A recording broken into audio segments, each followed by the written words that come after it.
মাথা ভর্তি টেনশন, রাতে হয় না ঘুম, সকালবেলা উঠেই আবার চিন্তা নিয়ে শুরু। এটাই জীবনে মনে হচ্ছে এভাবেই আমার জীবনটা কেটে যাবে।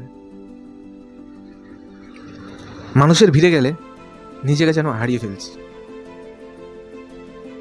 নিজের দিকে তাকিয়ে মনে হচ্ছে অন্যরা তো ভালোই আছে, আমি কেন এরকম, আমার সাথেই কেন এরকমটা হচ্ছে।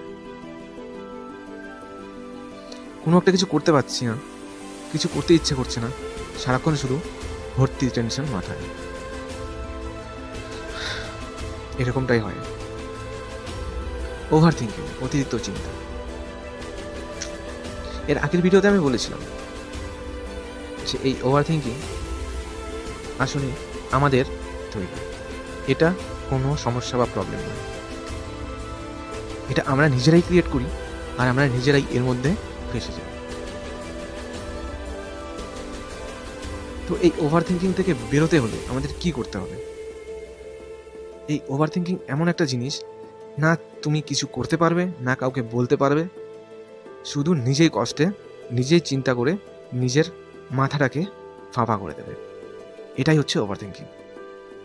আর ওভার থিঙ্কিংটা এরকমই যে তোমাকে তিলে তিলে শেষ করে দেবে। আমি ভয় দেখাচ্ছি না, আমি তোমাকে ভয় দেখাচ্ছি না, বাট এটাই, তুমি চাইলেও আটকাতে পারবে না। ওভার থিঙ্কিং এরকমই একটা জিনিস, তুমি চাইলেও এটাকে কোনো রকমভাবে আটকাতে পারবে না। তুমি নিজে ফিল করতে পারছো যে আমার এটা কেন হচ্ছে, কিসের জন্য হচ্ছে, এমনটা তো হওয়া উচিত ছিল না, বাট তারপরেও ঠিক তোমার মাথার মধ্যে সেটা চলে আসছে। এটা কেন হচ্ছে? সিম্পলি একটা প্রশ্ন যে এটা কেন হচ্ছে। তুমি জায়গা দিয়েছো, তুমি এই ওভার থিঙ্কিং কে জায়গা দিয়েছো নিজের মাথার মধ্যে, আর সেই জায়গাতেই ও যাচ্ছে। আর তুমি কি করছো? ও তার জায়গায় আসছে, কিন্তু তুমি ওকে প্রায়োরিটি দিচ্ছ, তাই তোমার কন্টিনিউয়াসলি এই জিনিসটাই বারবার হচ্ছে। তো বন্ধুরা, বেসিক্যালি আজকের ভিডিওতে আমরা 3টে টপিক নিয়ে কথা বলবো, যেগুলো তুমি যদি ফলো করো তাহলে খুব সহজেই এই ওভার থিঙ্কিং থেকে তুমি বেরোতে পারো। তো চলো শুরু করি। তো ফার্স্ট, নাম্বার 1, তোমার এটা মেনে নাও, তুমি নিজেকে প্রমিস করো, যা ইচ্ছে করো, বাট এটা মেনে নাও যে এই ওভার থিঙ্কিং তোমার কোনো প্রবলেম নয়। ওভার থিঙ্কিংটা কোনো প্রবলেম নয়, এটা তোমার দ্বারাই তৈরি, এটাকে তুমি যে কোনো সময়ই বন্ধ করতে পারো। দ্যাটস ইট, সিম্পলি এটা তুমি মনে করো। সো বন্ধুরা, 2 নম্বর হলো ওভার থিঙ্কিংয়ে কী কী হয়। ওভার থিঙ্কিং সবার আলাদা আলাদা রকমের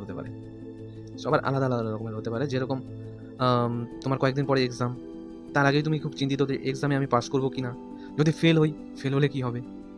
কেউ জব করছো, এটা ভাবে যে যদি আমার জবটা চলে যায়, যদি আমাকে বের করে দেয়।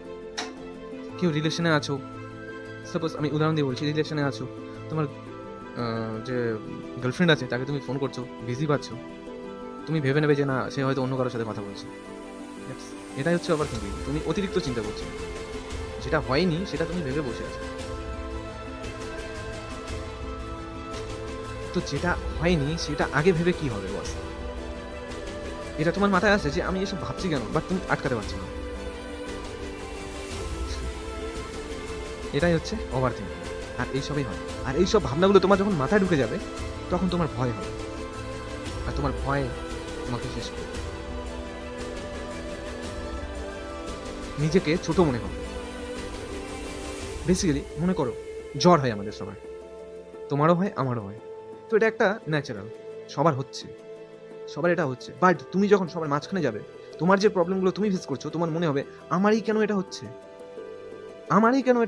বারবার তুমি নিজেকে এটা বলবে কেন হচ্ছে, বাট তুমি এটাকে সলভ করতে পারবে না।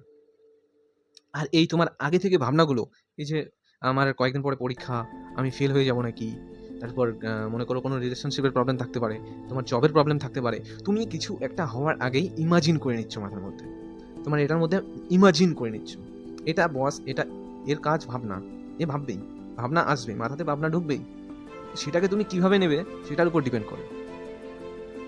তুমি কি করছো, কোনো একটা ভাবনা আসার সাথে সেটাকে ইমাজিন করে কনফিউজ করছো, নিজেকে ফিক্স করতে পারছো না, এটাই হচ্ছে সমস্যা। আর এই সমস্যাগুলো ওভার থিঙ্কিংয়ের মধ্যে হয়। নাম্বার 3, যেটা মোস্ট ইম্পর্টেন্ট, সেটা হচ্ছে ওভার থিঙ্কিং কি প্রবলেম? না বস, ওভার থিঙ্কিং কোনো প্রবলেম না। প্রবলেমটা হলো কোন জায়গায়? মনে করো তোমার হাতে ব্যথা, তোমার হাত ব্যথা করছে।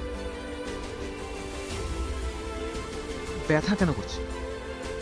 তোমাকে আমি জিজ্ঞাসা করলাম যে ব্যথা কেন করছে, তুমি বললে যে আমি সকালবেলা পড়ে গেছি। তো এখানে তোমার হাতে ব্যথা করছে, এটা কিন্তু প্রবলেম না,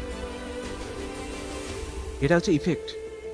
তোমার যে ব্যথাটা করছে এটা ইফেক্ট। প্রবলেমটা কোথায়? তুমি পড়ে গেছিলে, তুমি পড়ে গেছিলে বলেই তোমার হাতে ব্যথা।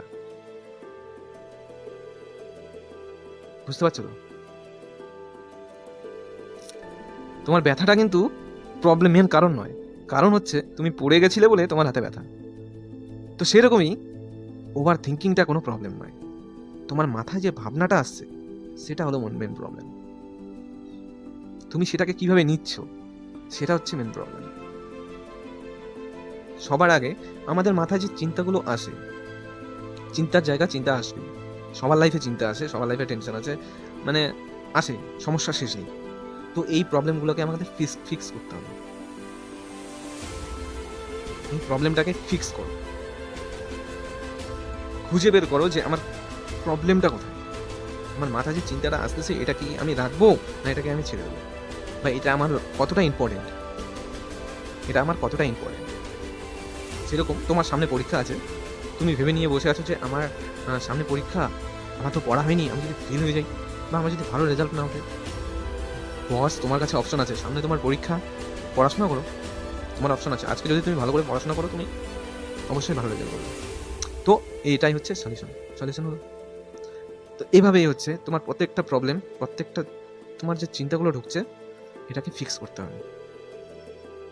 এটা যদি তোমরা করতে পারো তাহলে অবশ্যই এই ওভার থিঙ্কিং থেকে বেরিয়ে আসতে পারবে। তো বন্ধুরা, ভিডিওটা কেমন লাগলো আজকে এতটুকুই, আর দেখা হচ্ছে নেক্সট কোনো ভিডিওতে। ততক্ষণের জন্য সবাই ভালো থাকবে। আর হ্যাঁ, আমার নতুন চ্যানেল, সেরকম তোমাদের সাপোর্টটাই আশা করি। তো ভিডিওটা যদি ভালো লাগে অবশ্যই লাইক করবে, আর আমার ফ্যামিলিতে যুক্ত হওয়ার জন্য সাবস্ক্রাইব বাটনে ক্লিক করে সাবস্ক্রাইব করে নেবে। তো ততক্ষণের জন্য টাটা, বাই বাই, সবাই ভালো থাকবে।